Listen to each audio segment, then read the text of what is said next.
Bom, eu tenho essa aula agora que eu vou dar, que é câncer de esôfago, né?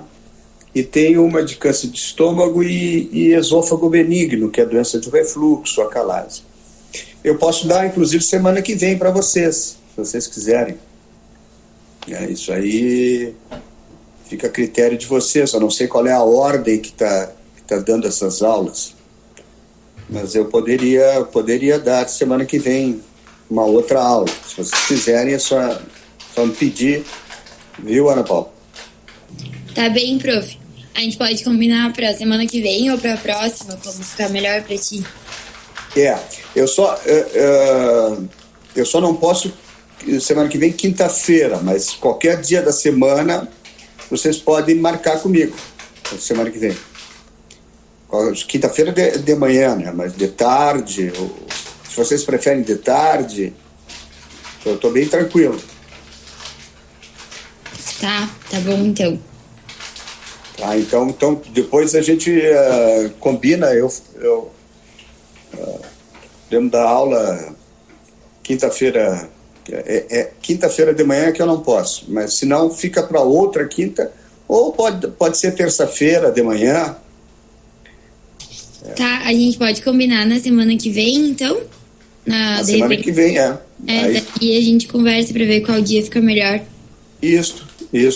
Aí eu posso complementar as aulas de cânceres ou complemento as aulas de esôfago, né? Que são as minhas aulas aí. Tá bom. Combinado. Tá bom? Sim. Tá. Bom, já são 8h35. Acho que já podemos começar, né? Podemos. Tá. Bom, agora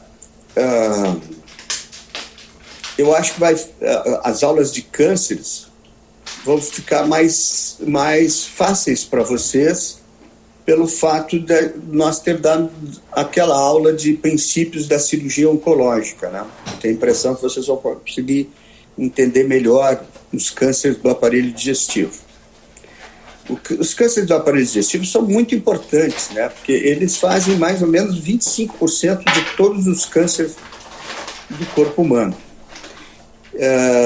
E o câncer de esôfago, ele é muito importante, principalmente no nosso meio, aqui no Rio Grande do Sul, que ele tem uma incidência maior e depois nós vamos ver por que razão. O esôfago não é um órgão que tem o charme, né, do coração, do cérebro, do pâncreas, do fígado, né? Porque o esôfago ele na realidade ele não produz nada, ele não produz nenhuma enzima, ele é um órgão que não tem esse charme, mas ele é um órgão vital, né? Vital, porque ele une a boca, a orofaringe, a hipofaringe ao estômago. E sem ele, nós não podemos comer pela boca. Simplesmente isso, né? Então, ele é um órgão super importante no nosso organismo, apesar dele ser só um órgão de passagem. E, além disso, dessa importância dele, ele é um desafio cirúrgico. Por que ele é um desafio cirúrgico? Porque ele está em 3 compartimentos.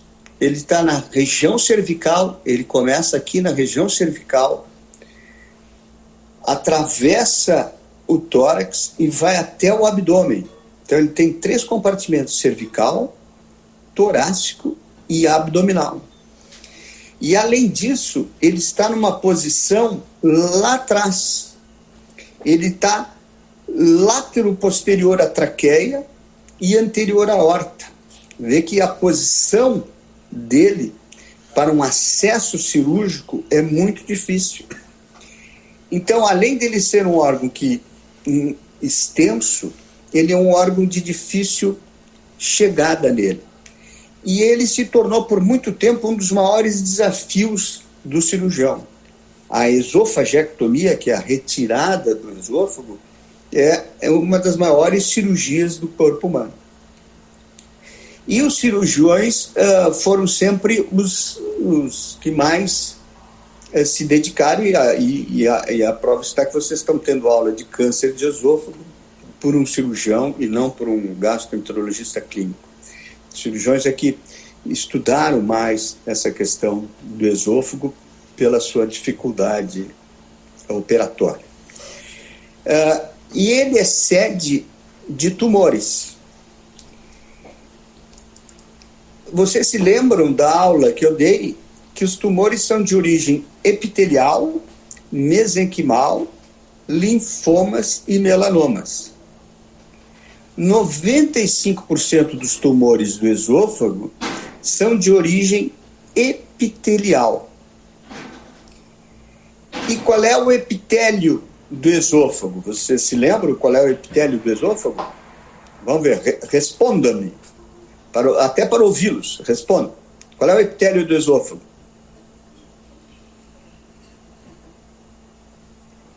Ninguém se habilita? Tá, alguém tem que responder ali, até para saber se vocês estão me ouvindo. Pavimentoso? Pavimentoso, muito bem. Pavimentoso. Então, o epitélio do esôfago é pavimentoso.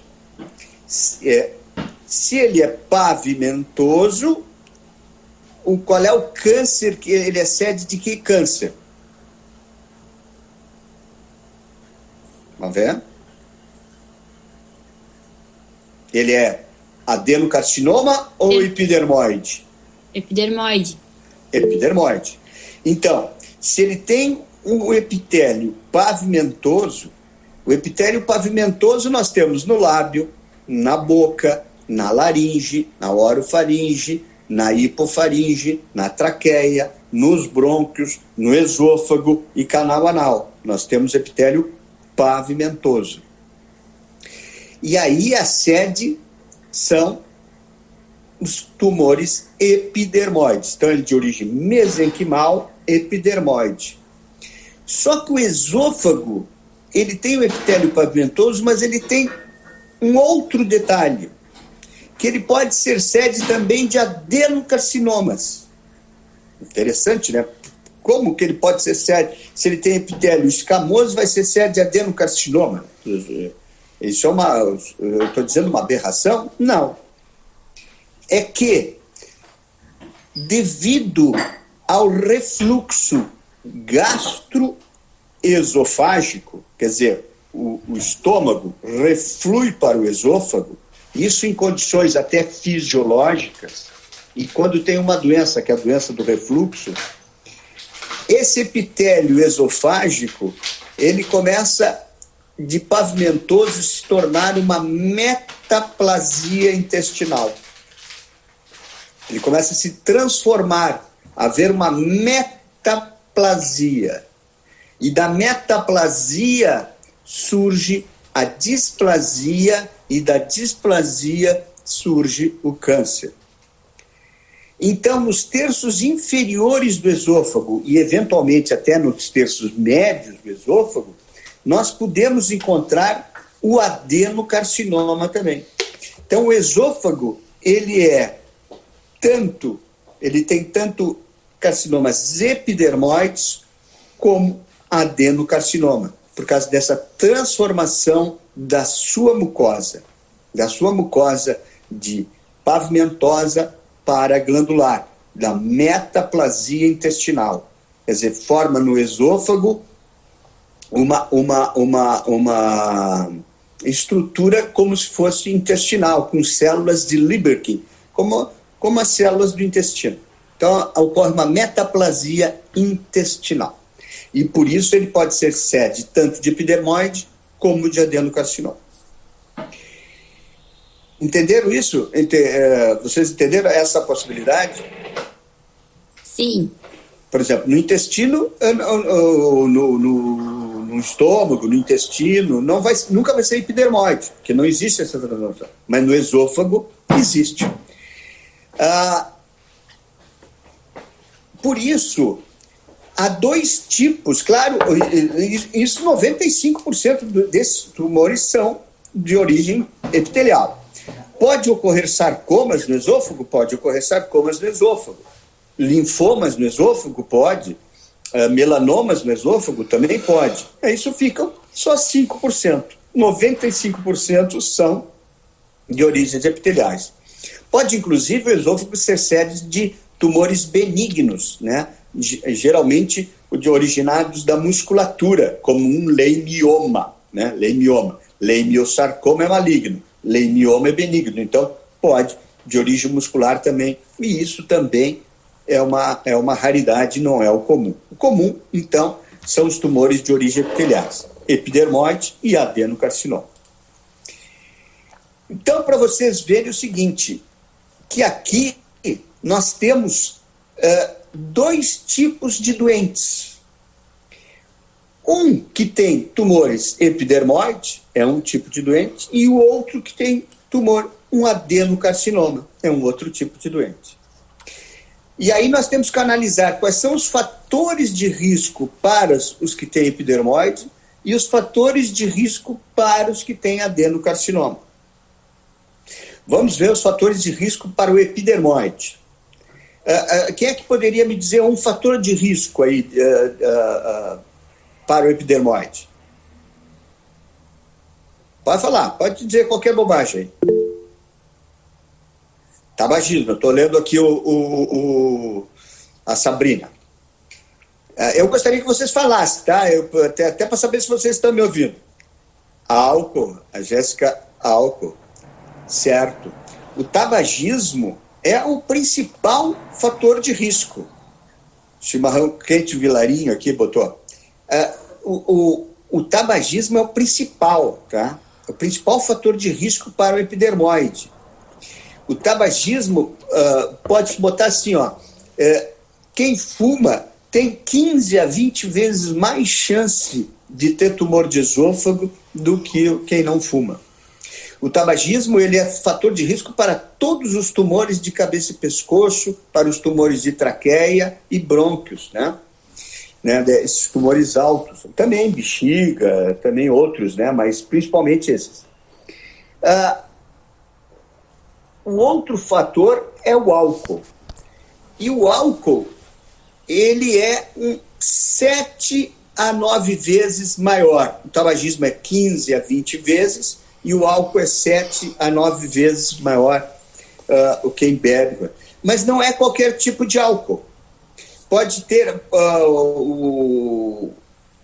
por exemplo, vocês podem ficar tranquilo que a cerveja de vocês aí, que vocês tomam nas festas, aí não é um fator de risco. Geralmente são bebidas de péssima qualidade. Por exemplo, cachaça, né? Cachaça. Bebedores de uísque não tem muito esse fator de risco. Mas, fundamentalmente, bebidas de péssima qualidade. Então, mas álcool, o fumo primeiro, álcool. E bebidas quentes. Bebidas que se toma numa temperatura acima de 60 graus. Acima de 60 graus, acima de 70 graus é comprovado. Entre 60 e 70 tem gente que discute, né? Mas então, bebidas quentes. E aí entraria o nosso chimarrão. O chimarrão tem um outro detalhe, que a própria erva, quando ela é feita, ela é defumada, né? Parece que ela tem que sofrer uma defumação. E aí também teria algum componente na própria erva, além de ser bebidas quentes. E talvez por isso o Rio Grande do Sul seja hoje, no Brasil, um estado, por exemplo, aqui a mortalidade é 15 para 100 mil habitantes, em homens quase 15, no Rio de Janeiro, no Norte.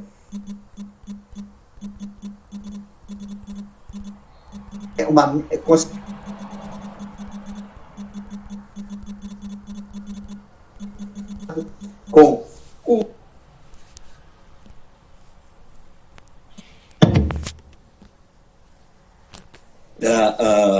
consumo de carnes, déficit de comida em frutas e vegetais, também estão implicados. Mas esses são os 3 principais fatores de risco para os pacientes com tumor epidermoide. Então, qual é o paciente típico do epidermoide? É o homem, geralmente é o homem, né? Mulher é bem menos a incidência, em homem nós chegamos a ser 15 em 100 mil, mulheres é 5 a 6, né? Em 100 mil habitantes. Então, geralmente é o homem emagrecido pelo tumor, mas também emagrecido pela dificuldade da ingesta do alimento, e fumante, muitas vezes alcoólatra, né? E bebedor de bebidas quentes. Antigamente tinha um palheiro, né? Até fumava um palheiro, aquele fumo bem, coisa, com uma cachaçinha, né? Típico do pessoal, às vezes da campanha, né? Esse é e geralmente dá em condições econômicas de pessoas de baixa renda, né? De baixa renda, justamente por causa da bebida de baixa qualidade, né? Como cachaça. Nos Estados Unidos, o tumor mais frequente é o adenocarcinoma, mas nas populações pobres e negras, isso muda, sendo o epidermoide mais frequente, mesmo nos Estados Unidos. Então, e no nosso meio, no Rio Grande do Sul, o mais frequente é o epidermoide, em 80%. Se tu fores nos Estados Unidos e na Europa, o tumor mais frequente é o adenocarcinoma. No Oriente, é o epidermoide mais frequente. E aí está relacionado muito, por exemplo, na China, com chás quentes. Os chineses tomam muito chás quentes. Os japoneses também. E, por exemplo, tem uma cidade na China, que é Lixian, que tem 400, a incidência de 400 para 100 mil habitantes. Quer dizer, é uma cidade que tem um hospital só para tratar câncer de esôfago. E está muito relacionado com bebidas quentes. No Irã também tem uma alta incidência, né, na antiga Pérsia, no Irã, e está relacionado com sílica misturado no pão, tem outros fatores também, e que são epidermoides. Os fatores de risco do adenocarcinoma, qual é o fator de risco dele? Tem que ocorrer a metaplasia intestinal. Então, quem é que faz ter metaplasia intestinal? Qual é a doença que faz com que haja metaplasia intestinal? Refluxo. Doença do refluxo, né? Doença do refluxo. Então, tu tem o refluxo, então o refluxo é um fator de risco para o adenocarcinoma, né? Refluxo de longa data, de 20 anos, 30 anos, né? Esse refluxo daria metaplasia intestinal, chamaria-se inicialmente doença de Barrett, né? A doença de Barrett. Depois aí nos slides eu mandei para vocês vários tumores de esôfago, vocês podem olhar, e tem um que é o Barrett, né? Que é a alteração da mucosa, a transição da mucosa, da linha Z, a transição da mucosa do epidermoide para o adenocarcinoma, essa transição é totalmente destruída pelo refluxo. O segundo fator de risco é a obesidade. E o fumo também tem alguma ação no fator de risco. E este tumor, ele é muito mais frequente no primeiro mundo. Por exemplo, nos Estados Unidos, quando se faz um trabalho sobre câncer de esôfago, 70% deles são de adenocarcinomas, diferente dos nossos trabalhos científicos, que 80%, 70%, 80% são epidermoides. E esse é um outro tipo de paciente. Esse é um paciente obeso, um paciente que tu chega no teu consultório, tu nem olha que ele tem câncer, né? Mas ele tem um emagrecimento, uma perda ponderal importante, mas ele ainda está super bem, está até, às vezes obeso, e geralmente esse paciente está na história dele o refluxo no passado e o uso crônico de drogas anti-refluxo. Então, São dois tipos bem diferentes de tumores que dão no mesmo órgão. O esôfago, ele, como mostrei para vocês, ele começa, se vocês olharem uma endoscopia, o endoscópio, quando entra, o endoscopista marca a arcada dentária superior. A arcada dentária superior é 0. Quando ele chega no 15, é o início do esôfago. Então, da arcada dentária superior até o início do esôfago tem 15 centímetros. E até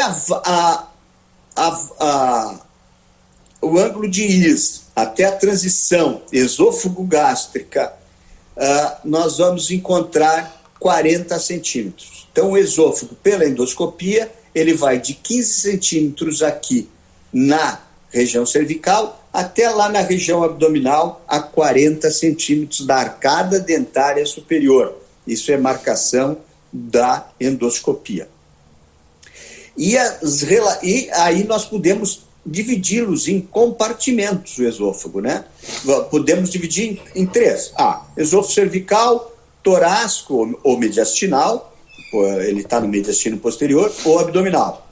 Podemos dividir cervical e no torácico dividir em terço torácico superior, médio, inferior e abdominal. Aí seria 5 subdivisões: cervical, torácico superior, torácico médio, torácico inferior e abdominal. Seria outra divisão.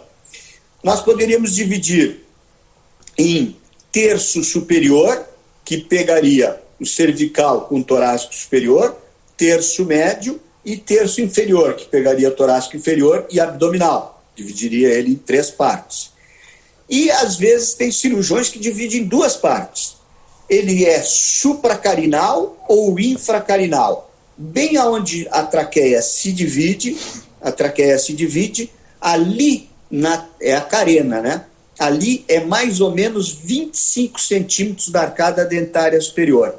Então, o início dele é 15, na carena ele é 25 e na junção esôfago-gástrica 40. Então, aos 25 seria bem terço médio. E aí poderia dividir. Acima de 25 seria supracarinal e abaixo infracarinal. Isso tem importância por causa da relação do esôfago com a carena, com a traqueia. Porque no momento em que o esôfago, até os 25 centímetros, 26, 27, ele está intimamente ligado à traqueia, os tumores ficam mais complexos por causa da possível invasão dos tumores na traqueia. Então, ele poderia ser dividido dessa maneira. Eu dei 3 divisões para vocês. Torácico e abdominal, torácico dividido em 3, ou terço superior, terço médio, terço inferior, e supracarinal e infracarinal. Alguma pergunta até aí? Alguma dúvida? Ou sem dúvida nenhuma? Tudo tranquilo? Nenhuma pergunta? Tranquilo, prof. Não, tá tudo bem? Sim. Tá. Bom, aí nós vamos para a história. O diagnóstico, né? Então, qual é a história do paciente com o esôfago? Ele vai falar que ele tem uma disfagia, né? Porque o principal sintoma de um tumor de esôfago é a disfagia. Só que para acontecer disfagia, quer dizer, a dificuldade de deglutir, 40% do órgão tem que estar obstruído. Vocês imaginam, se para 40% do órgão estar obstruído, significa que esse tumor já cresceu, né? Então, geralmente, nós pegamos um tumor muito grande, porque esse tumor já cresceu, porque ele para dar disfagia, o primeiro sintoma dele seria a disfagia. E essa disfagia, ela é contínua. Ela é contínua, porque nada vai retirar aquele tumor ali que cresceu. Então, o paciente sempre tem disfagia. E ela é progressiva, porque inicialmente o paciente tem dificuldade de comer comidas sólidas. Eu não conseguia comer pão ou um pedaço de carne maior.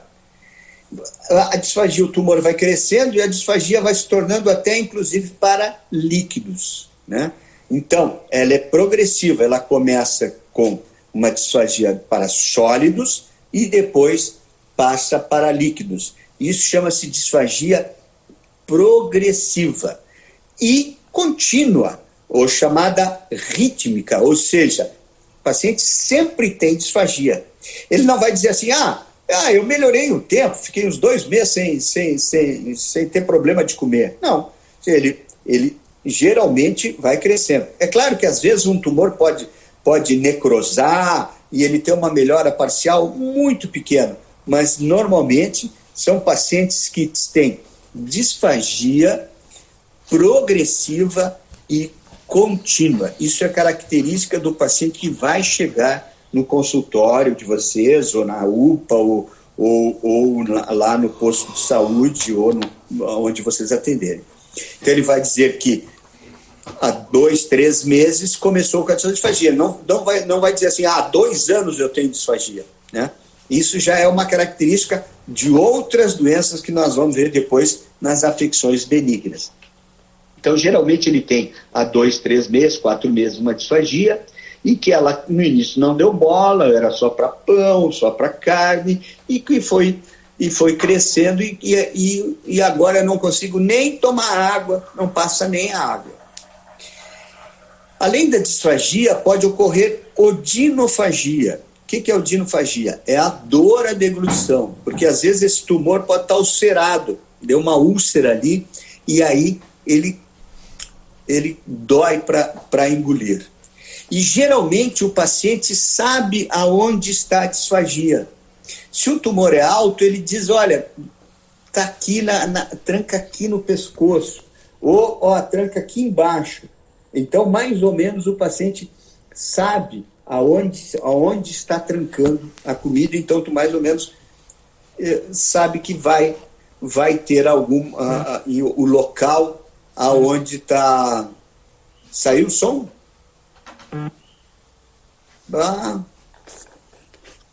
E agora? Vamos ver. O que houve? Voltou ao normal agora. Voltou ao normal? Tá. Sim. Vocês ouviram sobre a disfagia? Odinofagia.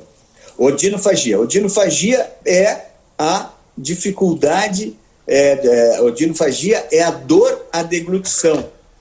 Ou seja, o tumor às vezes é ulcerado, tem uma úlcera e dói ao comer, ao passar aquela comida, dói, né? Isso pode ocorrer, então, dor à deglutição, odinofagia. Então, o principal sintoma é disfagia, eventualmente odinofagia. O paciente pode ter regurgitação, porque a comida se acumula naquele local até a obstrução, e aí a comida volta. Não é vômito. O vômito precisa arcada. Vômito é um problema do estômago, precisa arcada. Todo mundo aqui já deve ter vomitado, né? Ter tomado um trago, aí numa das festas, e ter chamado o Hugo, né? Isso aí é vômito, né? O tumor de esôfago não dá vômito, porque não vem lá do estômago. Então ele pode regurgitar, o paciente regurgitar. Ele pode ter náuseas, ele pode ter anorexia, e sangramento pode ocorrer, muito pouco, né? Dar melena ou hematêmese também é uma situação rara, não é o comum. E o paciente está emagreceu, essa é uma das características. Então, a história do paciente com câncer de esôfago é esta. Anemia, eventualmente, porque ele não sangra muito, né? Não há, às vezes é um tumor sangrante, mas não é o comum. Ao exame físico, tu vai encontrar um paciente emagrecido. Às vezes, no adenocarcinoma, o paciente nem parece estar emagrecido, mas o paciente teve uma perda ponderal importante, né? Tu vai ver, o paciente vai dizer assim, não, eu estou bem, estou gordo, mas eu já perdi 10 quilos em 1 mês ou 2 meses, né? Então, tu vais encontrar o paciente emagrecido ou com uma perda ponderal importante. Os achados no exame físico só vão ser importantes naqueles casos já avançados. Por exemplo, tu pode achar linfonodos na região cervical, linfonodo de Virchow, que é um linfonodo que está aqui bem na junção dos vasos aqui, ou linfonodo cervical em tumores de esôfago cervical. Tu pode encontrar o paciente já com ascite, porque já tem metástases peritoneais, né? já deu metástases peritoneais, então tu pode ter líquido dentro do abdômen. Tu pode encontrar um fígado aumentado de tamanho por metástases hepáticas. Geralmente, os achados de exame físico não são tão importantes, tu vai achar só em casos já bem avançados. Então, essa história e exame físico. O diagnóstico é feito através da endoscopia. Hoje, qualquer doença, qualquer afecção do tubo digestivo, hoje nós pedimos endoscopia, né? E vocês vão ver que muitos livros falam em fazer diagnóstico com raio-x de esôfago, estômago, duodeno. Inclusive tem um slide para vocês de um raio-x de esôfago, estômago, duodeno. Mas hoje em dia pouco se usa. Ou às vezes um raio-x de tórax com um esôfago contrastado, né? Tu dá um contraste e faz raio-x de tórax. Isso tu pode ver assim, o Sabitson às vezes fala, tu pode fazer o diagnóstico com raio-x de tórax com esôfago contrastado, mas na prática médica, todo mundo faz endoscopia. Só tem uma coisa que tu sempre não podes pedir endoscopia como primeiro exame. Quando a disfagia é alta, porque pode ser um divertículo, e aí perfurar o esôfago. O endoscopista pode perfurar o esôfago. Isso tem que ter cuidado em disfagias altas. Aí pode-se pedir um raio-x de esôfago, estômago, duodeno, né, com bário, para estudar o esôfago. Mas normalmente se faz endoscopia.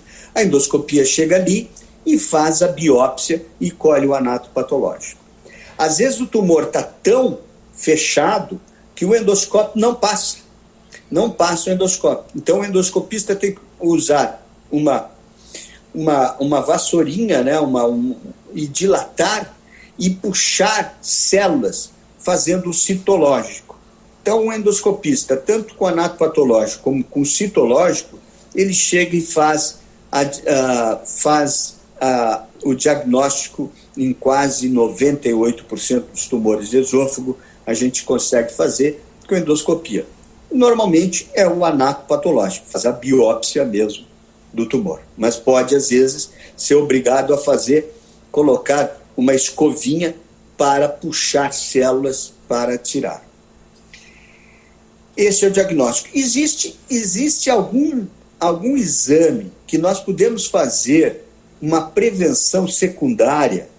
Nós vimos que nós podemos fazer prevenção primária, ou seja, não fuma, não bebe bebidas quentes, mas a prevenção secundária, que é o diagnóstico precoce.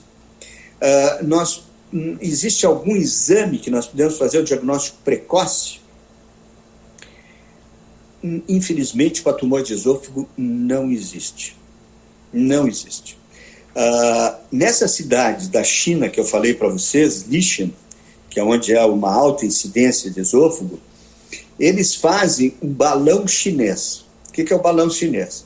O paciente engole uma bolinha, engole, passa lá no estômago, ele insufla aquela bolinha, uma bolinha que tu pode insuflar, e forma um balãozinho dentro do estômago. Aí puxa o balão, e junto com esse balão vem células, que pode vir células neoplásicas, e aí tu faz o diagnóstico precoce. Então, nessa cidade, ou na China, se faz muito o balão chinês. No Rio Grande do Sul, nós tentamos fazer isso, o pessoal do Clínicas, o professor Plora, que já faleceu, o Sérgio Barros, um gastroenterologista, tentaram fazer isso aqui mas não obtiveram muito sucesso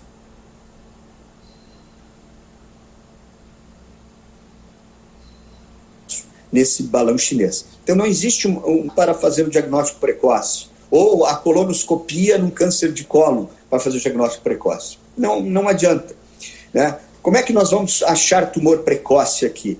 Um caso isolado, o paciente tem uma queixa digestiva e faz uma endoscopia, não se faz rastreio, não existe screening, não existe screening para câncer de esôfago, não existe um exame de screening. Você sabe que exame de screening, ele tem que ter alguns critérios, né? Ele tem que ser barato, fácil e que não dê complicação. Por exemplo, o PSA na próstata é um exame barato, fácil e não tem nenhuma complicação o próprio exame. Então, isso é um screening. A colonoscopia não serve de screening. Por quê? Porque é um exame agressivo, difícil. Mas, claro, que quem tem condição faz, né? Mas tu não pode usar para a população inteira brasileira, nem americana, nem ninguém faz. Então, não existe tu fazer endoscopia em todo mundo, porque de um ano para outro tu pode ter um câncer de esôfago. Então, todo mundo teria que fazer endoscopia todos os anos. Quer dizer, não existe screening, né? Não existe.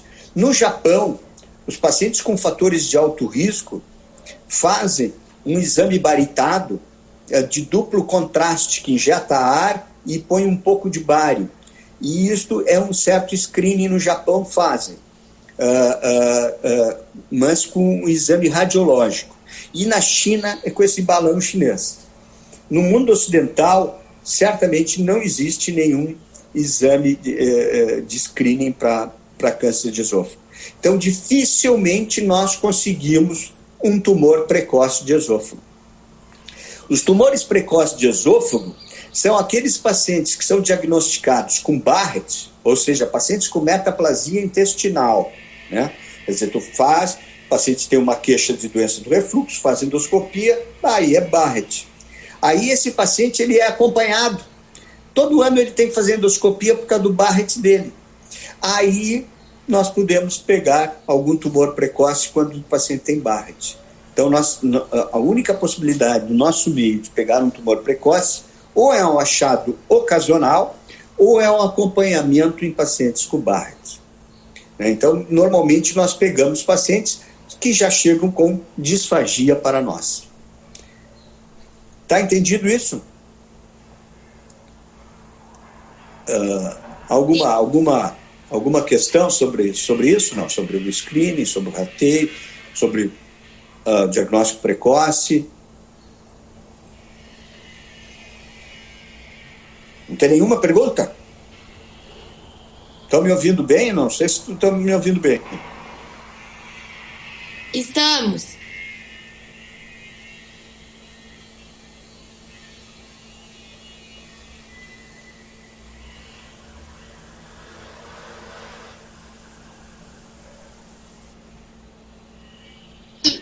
Bem, feito o diagnóstico, então, diagnóstico precoce é uma coisa ocasional, o paciente tem uma outra queixa, faz uma endoscopia, e o endoscopista vai lá e faz um achado ocasional, né? E pacientes com Barrett. Feito o diagnóstico, bom, nós temos um tumor de esôfago. Feito o diagnóstico, veio anatopatológico, um tumor de esôfago. E aí, olha a aula que eu dei para vocês no mês passado. Princípio de cirurgia oncológica. O que um paciente com tumor de esôfago, nos tumores nós temos que fazer? Nós temos que fazer prevenção, nós temos que fazer o diagnóstico, se possível, precoce, e nós temos que estadiar. Aí nós vamos estadiar o paciente com câncer de esôfago. Qual vai ser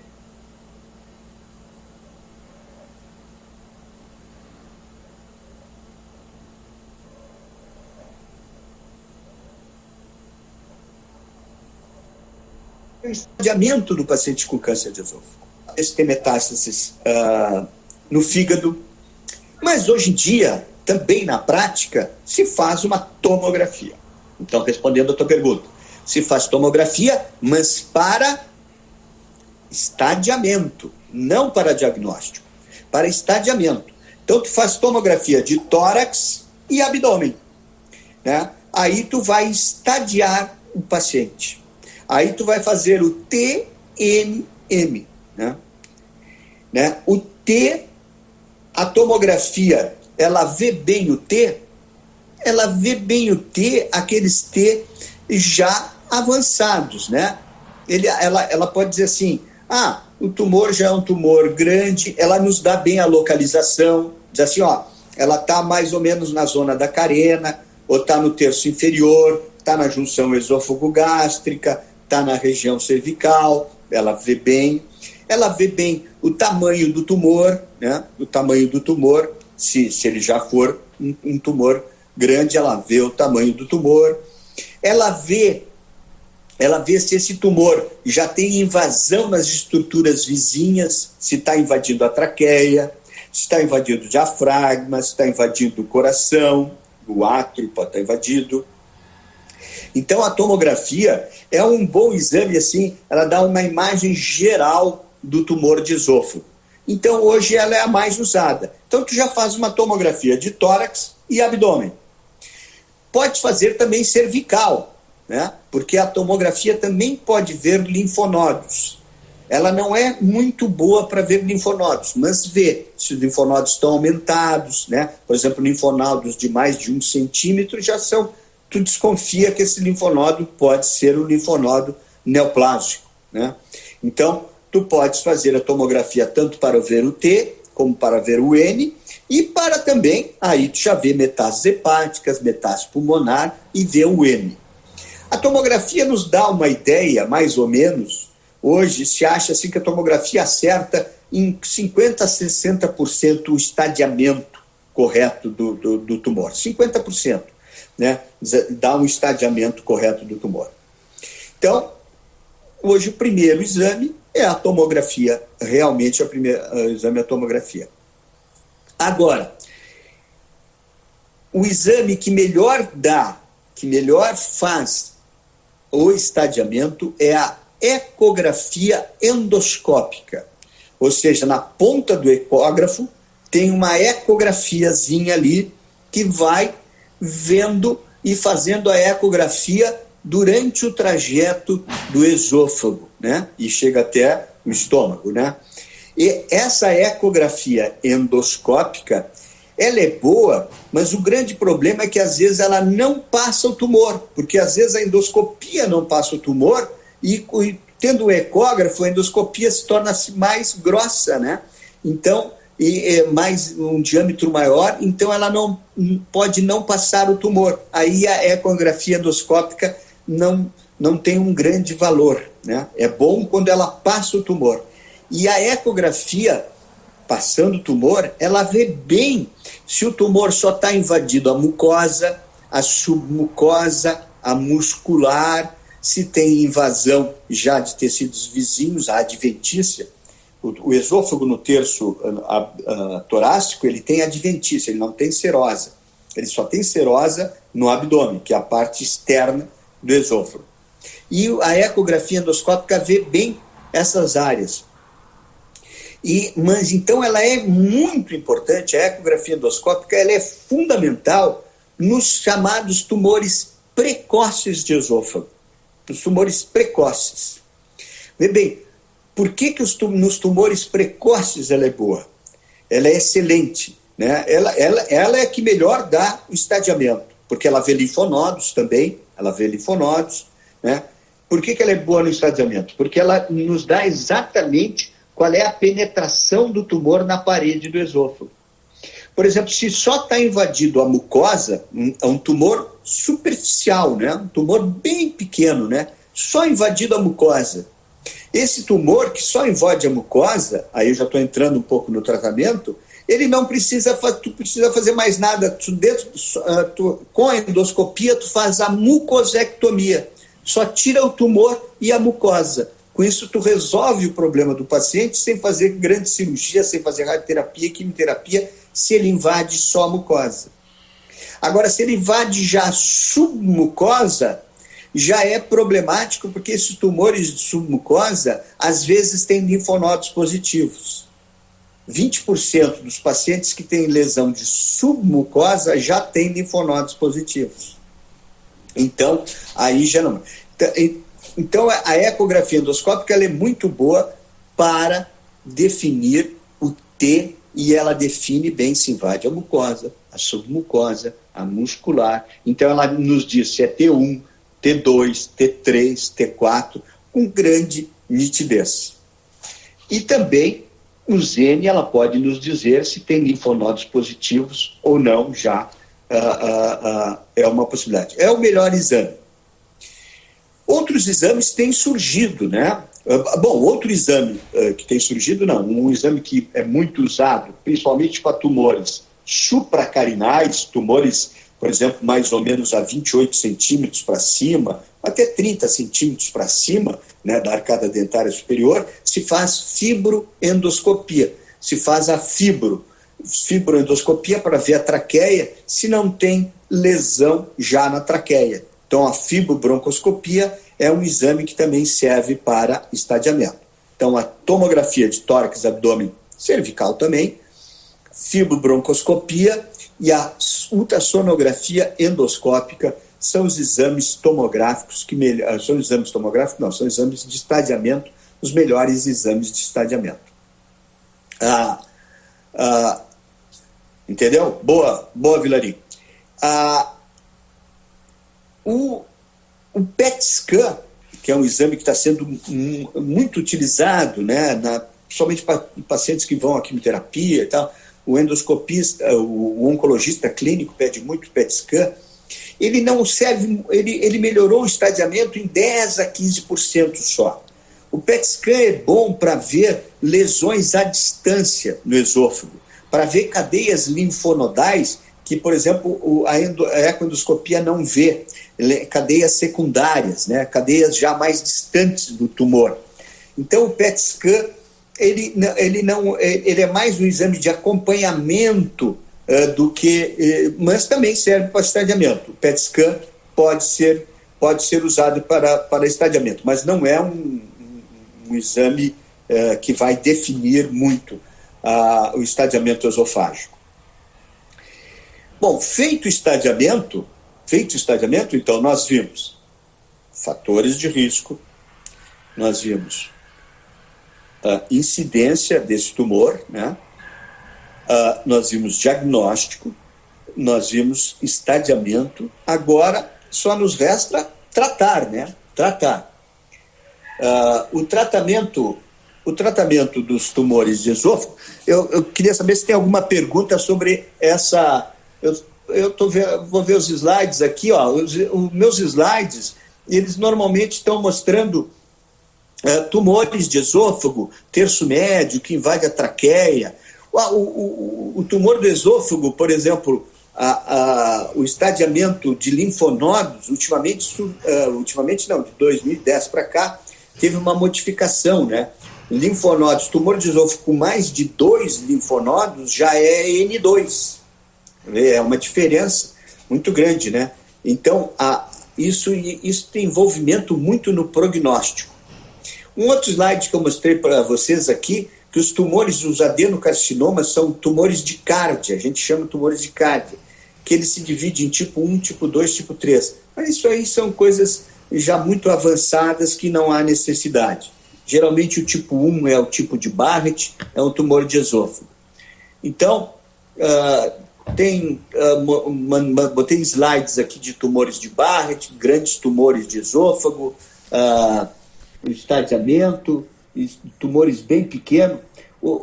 Aqui um dos linfonodos, ó, se tu tem acima de 2 linfonodos, de 3 a 6, é N2. O primeiro exame a pedir é a endoscopia e depois vou pedir, repete a pergunta que eu não me escapou aqui. O primeiro exame para diagnóstico é a endoscopia, né? Para diagnóstico, né? O primeiro exame que eu vou pedir para um paciente é a endoscopia digestiva alta. A tomografia é para estadiamento. É um exame. Para eu fazer o exame de diagnóstico de tomografia, não vale a pena, porque eu não tenho a biópsia, eu não vou fazer a biópsia, eu vou ter que fazer endoscopia. né? Então, primeiro, tu faz a endoscopia e depois tu faz a tomografia para fazer o estadiamento. Não sei se eu respondi a tua pergunta.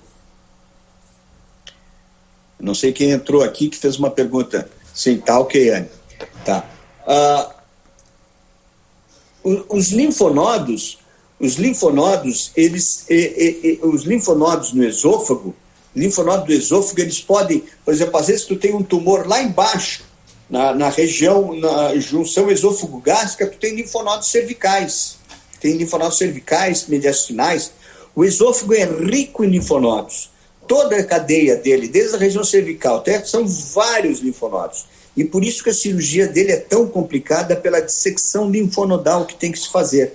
Então, os linfonodos são importantes. Vocês vão ver que não só o T é importante, mas os linfonodos são importantes para o prognóstico, né?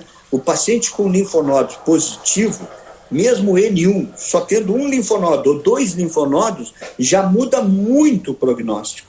A chance de cura desse paciente é só 15% a 20% quando ele tem linfonodos positivos, né? Então, muda muito. Então, a saber se tem linfonodos positivos é importante. E, por isso, a tomografia pode nos ajudar a ver linfonodos, a ultrassonografia também, mas o que vai nos ajudar mesmo, a prova mesmo, vai ser a dissecção cirúrgica, que é a dissecção linfonodal. Ô, prof.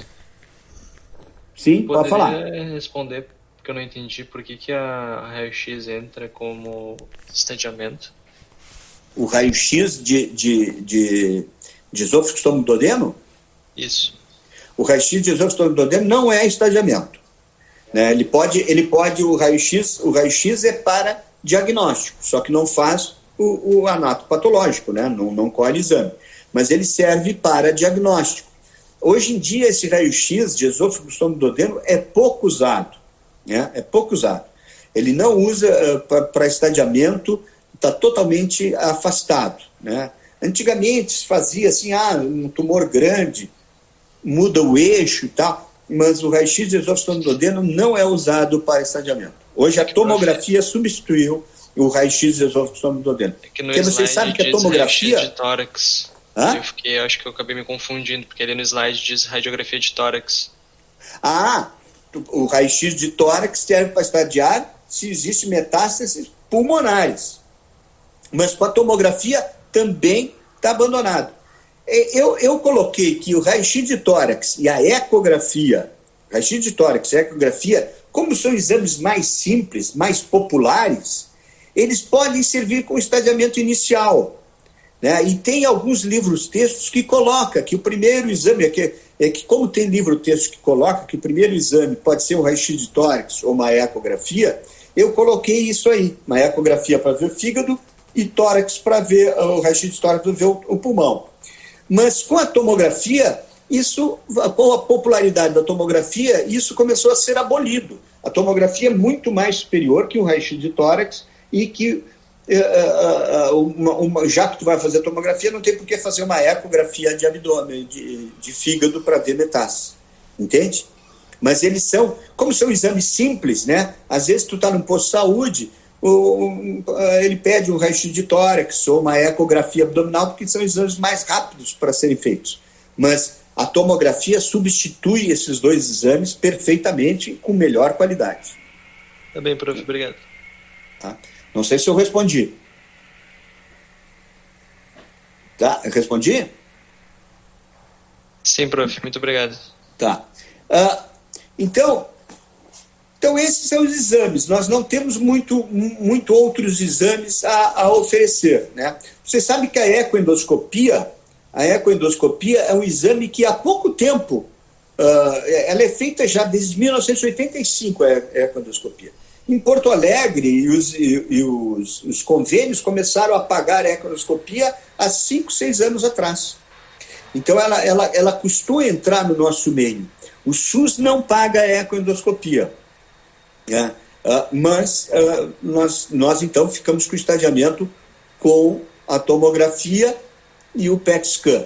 Mas o melhor é a ecoendoscopia, é o que vai melhor. Se tiver uma questão lá no exame Higgs, Qual é o melhor exame para estadiamento de câncer de esôfago? Ecoendoscopia. Né? Isso eu não tenho dúvida.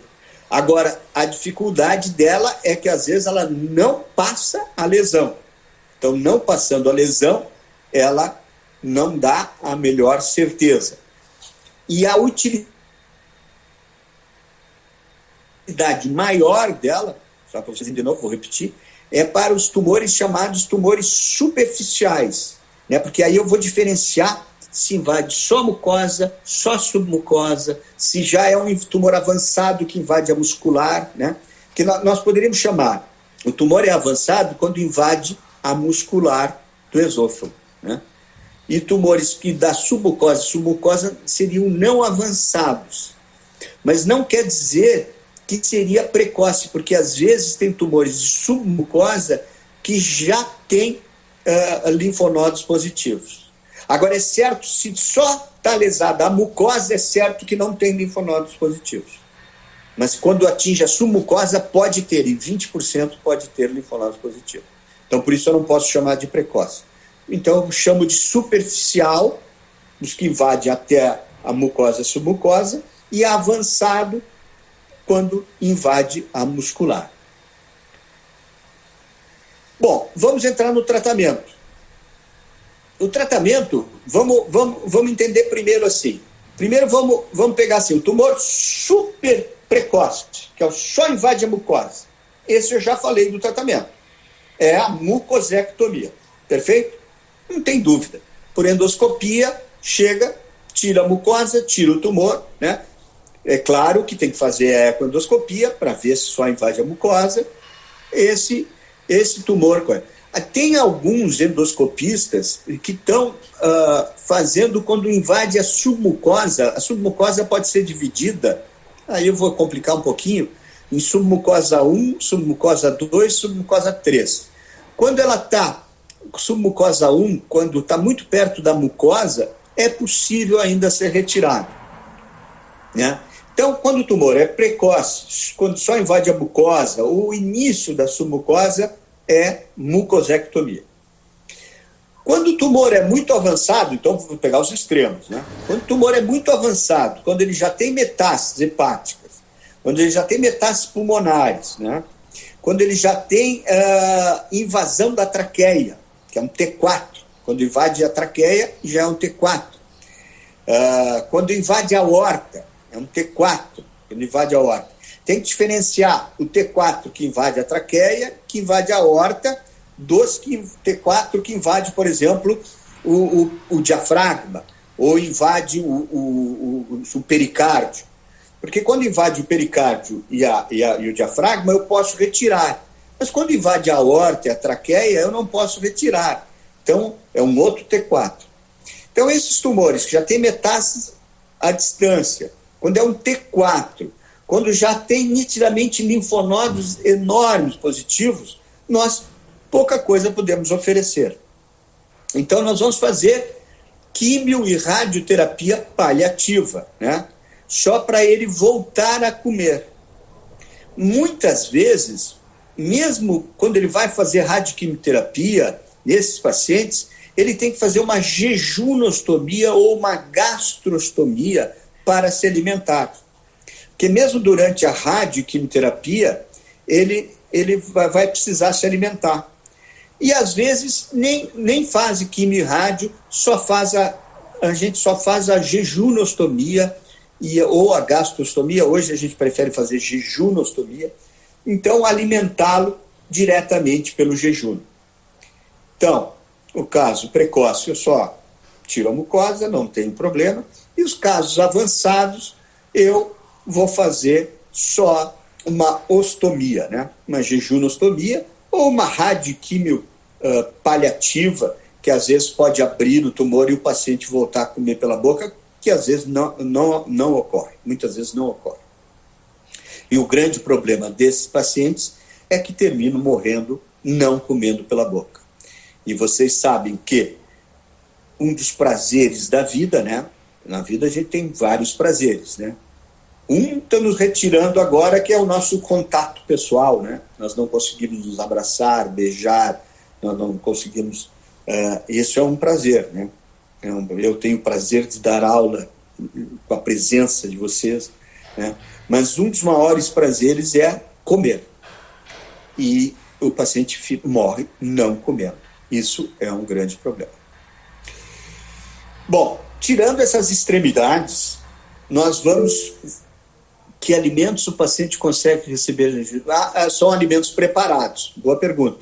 São alimentos preparados. Aí a nutrição, né, a nutricionista prepara, porque não pode ser alimentos normais, porque senão vai dar hiperosmolaridade, o paciente vai ter diarreia. Já pela gastrostomia, eu posso botar qualquer coisa. Se ele se alimentar por gastrostomia, eu posso botar o que puder entrar, entra sem problema, porque o estômago vai fazer a emulsificação.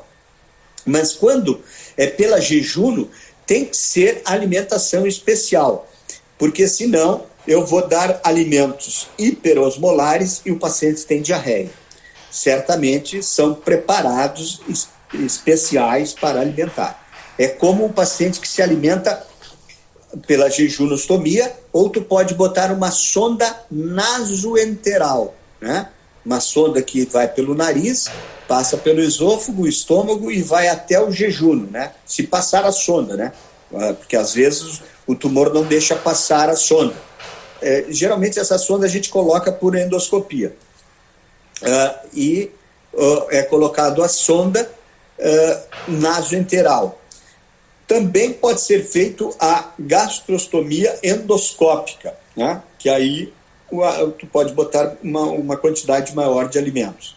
Então, tu pode optar por fazer sonda nasoenteral, alimentá-lo por uma sonda. Essas sondas, o único problema é que elas apodrecem, elas têm que ser trocadas, às vezes não entram, mas é melhor solução do que fazer uma cirurgia, uma jejunostomia, né? Ou uma gastrostomia, se possível, né? Mas não dá. Normalmente se faz jejunostomia. Hoje pode ser feito por videocirurgia, jejunostomia.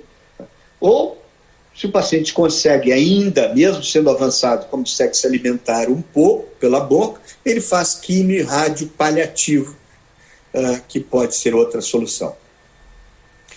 Bom, agora vamos pegar os tumores que estão no nível intermediário e que nós podemos, então, tentar curar. A radioquimioterapia, como eu falei para vocês na aula anterior, cresceram muito, né? A radioquimioterapia cresceu muito. Então, hoje, antigamente, só a cirurgia, a gente só fazia ressecção, tirava o esôfago, fazia esofagectomia e pronto. Hoje, os trabalhos estão mostrando que se nós fizermos radioquímio neoadjuvante, adjuvante não tem grandes resultados, mas radioquímio neoadjuvantes e após a cirurgia, os pacientes têm tido os melhores resultados, tanto para o epidermoide como para o adenocarcinoma. No início, só o adenocarcinoma tinha melhores resultados, porque os americanos começaram a fazer esses protocolos e lá tinha mais adenocarcinoma. Mas se viu que pode ser feito também no epidermoide. Então se faz radioquímio neoadjuvante e depois a cirurgia, né? Logo depois, né? Faz a cirurgia. Então hoje o tratamento que está mundialmente mais aceito são protocolos de radioquimioterapia. Não vou entrar em detalhes em cada protocolo, né? Mas é isso que nós... A cirurgia, eu mandei alguns slides para vocês. A cirurgia, como eu falei para vocês, a cirurgia é uma cirurgia complexa que exige a retirada do esôfago, e também a dissecção linfonodal. Se eu faço radioquimioterapia, essa dissecção linfonodal, teoricamente, pode ser não tão extensa, né? Os japoneses fazem a esofagectomia com uma ressecção linfonodal ampla, né? E lá tem uma morbidade e mortalidade baixa. Nós aqui, no mundo ocidental, alguns cirurgiões, alguns autores, eu fui um desses cirurgiões, que fizemos muita linfadenectomia radical, né? E tivemos melhores resultados, bons resultados. Mas com a radioquimioterapia crescendo, se desenvolvendo, essa linfadenectomia, que é a retirada de todos os linfonodos cervicais, mediastinais e abdominais, está cada vez se usando menos. Ao retirar o esôfago, como é que nós ficamos? Nós ficamos sem o tubo de passagem, né? Sem o tubo de passagem. E aí nós precisamos fazer um tubo que substitua esse esôfago, né?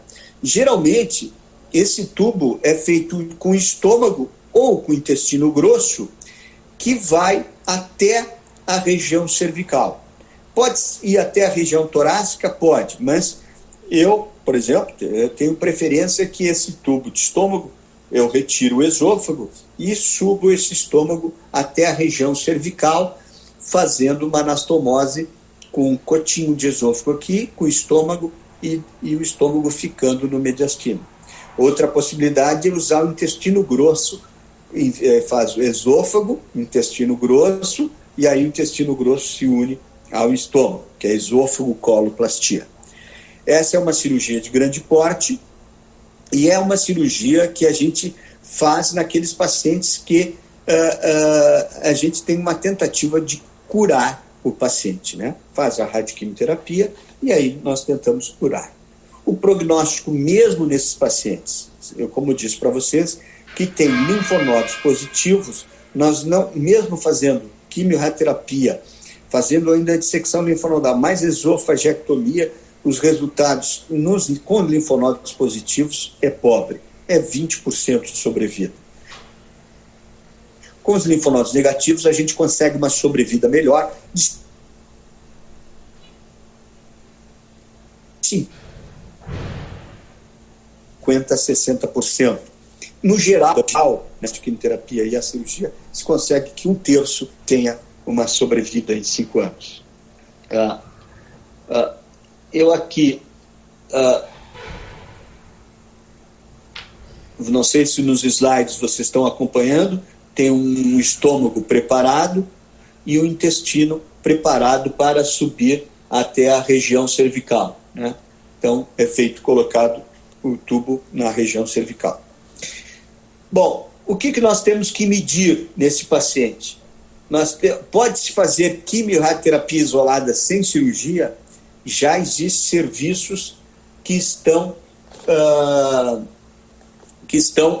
mostrando que existe essa possibilidade de não ter cirurgia, mas com a cirurgia os resultados de sobrevida têm sido melhores do que a radioquimioterapia isolada, porque o paciente, só a radioquimioterapia isolada, o paciente voltaria a ter disfagia, o tumor voltaria a crescer e ele teria, então, disfagia novamente. Qual é o mais importante que nós queremos ter? É dar qualidade de vida a esse paciente, né? O objetivo desse tratamento, além da cura, é importante, mas é que o paciente venha, se não curar, venha falecer, venha morrer comendo, né? Vai morrer de metástase hepática, de metástases pulmonares, mas ele vai terminar sua vida comendo, tendo esse prazer na vida.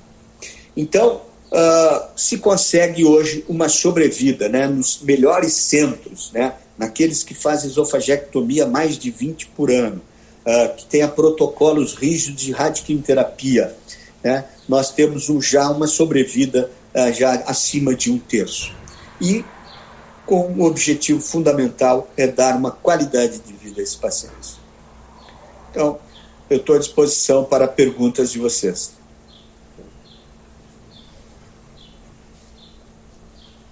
Alguma dúvida? Alô? Bom, tem alguma dúvida, alguma questão, não? Alguma dúvida? Por enquanto ninguém mandou nada, prof. Tá tudo bem, então entenderam tudo? Acho que sim. Bom, qualquer dúvida, vocês podem me mandar por WhatsApp ou tal, né? Mas eu tenho a impressão que deu, né? Sim, foi bem boa a aula, prof. Obrigada. Tá, ok. Então, vamos encerrar. Se não tem mais nenhuma dúvida, você só acompanha os slides ali, onde mostra o ato cirúrgico, como ficou, né? Para vocês terem uma noção, né, de como é a cirurgia, né? Tá?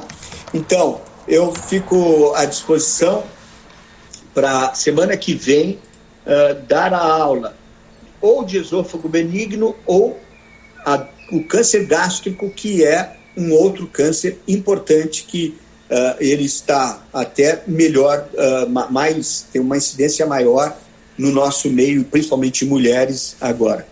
Tá ok, pessoal? Então, tá bom, prof. Um bom dia para vocês. Igualmente, bom dia.